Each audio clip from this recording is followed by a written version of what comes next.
Back home now, and government representatives withstood the jeering of angry farmers at a fiery community meeting in Strathalbyn last night.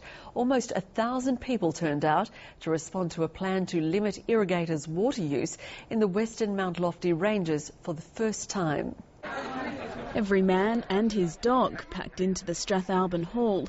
Landowners from across the Mount Lofty ranges spilled into adjoining rooms and even onto the footpath. Police officers stood by as farmers expressed outrage over a proposal to place meters on their bores and dams and issue them with water licences. The proposal is that they are metered. That's metered to understand how much water is used so that water can be used efficiently.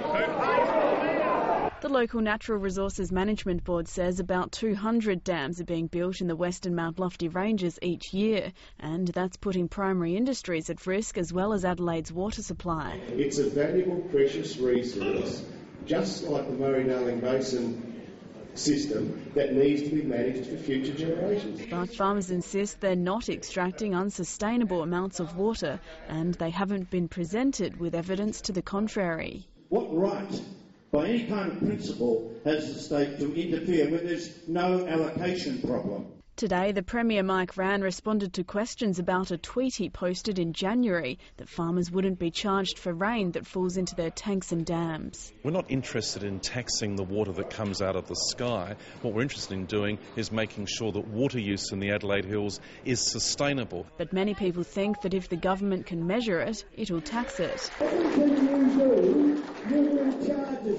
Next thing I know is if they get away with it, I'm going to have a meter on my dunny. The meeting signalled the end of a consultation process for the water allocation plan. Irrigators will know what water limits they face by mid-year. Kim Robertson, ABC News, Strathalbyn.